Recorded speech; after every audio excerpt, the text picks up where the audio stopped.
حكاية النهاردة بتحكي إن في واحدة كانت غاية في الجمال، اتجوزت واحد عادي كده، شخص موظف على قد حاله، عنده بيت كويس ونوعا ما ميسورين الحال، وضيف على كده إن جوزها ده كان بيحبها جدا، بيشوف أي فرصة عشان يثبت لها فعلا إنه بيحبها، إلا إن الست دي دايما كانت شايفة إنها تستحق أكتر من اللي هي فيه، شايفة إنها تستحق مكانة أفضل، إزاي ما عندهاش غير خدامة واحدة بتجيلها كل أسبوع مرتين، عشان يعني تساعد في شغل البيت، صاحبتها عندها اتنين، واحدة بتطبخ وواحدة بتروق، وإزاي مش بتلبس كل يوم طقم، واحدة في جمالها لازم تتقدر عن كده او شويه صيغه كده تتمنظر بيهم على الناس، هي مش قليله برضه، وازاي جوزها معهوش فلوس كتير، كانت دايما بطرانه على عيشتها، ومحتوى تفكيرها كان بيقتصر على الحاجات اللي ناقصاها بس. وفي يوم من الايام جوزها كان جاي طاير من الفرحه من الشغل، ايه يا عم اللي مفرحك كده؟ جايب دعوتين لحفله عاملها رجل اعمال شريك في الشركه اللي هو شغال فيها، رغم ان الراجل ولا بيحب الحفلات ولا بيستمتع بيها، الا انه كان فرحان جدا بالدعوه عشان يبسط مراته اللي مش عاجبها حاله، زي ما قلت لك بيحاول يساعدها على قد ما يقدر. ودي بقى كانت دعوة الهلاك عليه وعليها، لما قالت له انها ما عندهاش لبس جديد تروح بيه الحفلة، قرر انه يديها المبلغ اللي عمال يجمع فيه بقاله فترة عشان تشتري اغلى لبس تحضر بيه الحفلة. ولما لبست واتشيكت حست ان جمالها ناقص صيغة، شوية لعلطة كده على ايديها ورقبتها عشان ما تبقاش اقل من الناس اللي في الحفلة، لكنه ما كانش معاه يجيب لها الصيغة دي. المهم اقترحت عليه انها تستلف صيغة من واحدة صاحبتها غنية جدا، صاحبتها دي بقى كانت من اكتر الشخصيات تأثيرا عليها، كانت دايما حاطة صاحبتها دي في مقارنة معاها، وبالفعل راحت لها وسلمت عليها وقالت لها انها محتاجة شوية صيغة كده من عندها لان وراها حفلة مهمة. صاحبتها دخلت الأوضة وجابت لها علبة كده وقالت لها نقي اللي انت عايزاه، وبالفعل نقت عقد ألماظ شكله حلو جدا وباين عليه برضه انه غالي جدا. المهم خدت منها عقد الألماظ وشكرتها وقالت لها انها ترد عقد الألماظ اول لما ترجع. المهم حضروا الحفلة وقضوا وقت طويل وروقت راسها، وطبعا كان حاسس بالملل لكن عشان يعجب الست هاني. وبعد ما روحوا كان كلامها كله عن الحفلة، فلانة معاها وفلانة لابسة وفلان راكب عربية بقد كده، ومرة واحدة راح قاطع كلامها بسؤال: عقد الألماس فين؟ مفيش عقد ألماظ على رقبتها.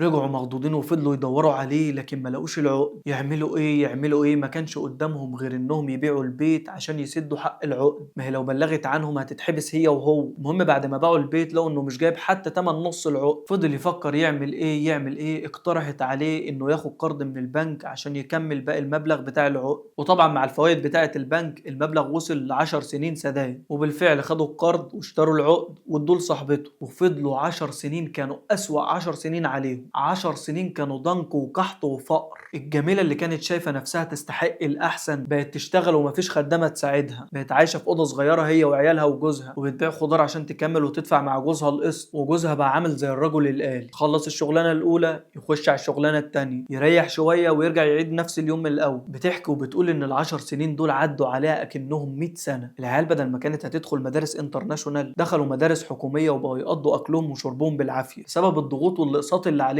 وفي نهاية السنة العاشرة بالتحديد في آخر قسط للبنك خرجت الست تقعد قدام باب الأوضة تاخد نفسها من العشر سنين اللي بدلوا حياتها وغيروا ملامحها، إلا وكانت صاحبتها اللي كانت مستلفة منها العقد معدية، قعدت معاها وسلمت عليها واستغربت جدا من حالها والوضع اللي بقت فيه. الست الجميلة اللي كانت من 10 سنين الكل بيحلف بجمالها بقت عاملة ليه كده؟ المهم إنها حكت لها على كل حاجة من البداية، وحكت لها على موضوع العقد بتاعها وإن الدين هو اللي عمل فيهم كده. صاحبتها اتأثرت قوي بالموضوع وعيطت وقالت لها ليه ما جيتيش قلت لي على الموضوع ده من الأول؟ قالت لها انت مالكيش ذنب، دي حاجتك وانا بصراحة خفت لحسن تبلغي عني. قالت لها يعني انت قضيت 10 سنين من عمرك في قحط وفقر واقساط وما تعرفيش كل ده ان العقد فالصو؟ قالت لها ايه؟ قالت لها ايوه، انا عاده لما حد بيجي يطلب مني صيغه بديله من الفالصو، اكيد مش هديله من الصيغه بتاعتي. انا لما سمعت الحكايه دي اول حاجه جت في بالي هي ليه ما سالتهاش من الاول وريحت نفسها، كانت وفرت على نفسها تعب وفقر وقحط واقساط وديون بسبب بس انها ما سالتهاش. لكن لما اتاملت اكتر في القصه لقيت ان فيها معنى اكبر من كده بكتير، رغم النعم الكتير اللي كانت عايشه فيها الا انها دايما كانت طماعه، كانت تقريبا عندها كل حاجه الا انها تبقى هنعانه بالنعم اللي عندها. عدم رضاها بحالها وعدم وجود شخصية جوزها وداهم واحدة واحدة للضنك والفقر. يمكن هتعيش بعد كده من غير جمالها وشبابها وصحتها، لكن الأكيد إنها هتنام تحمد ربنا كل يوم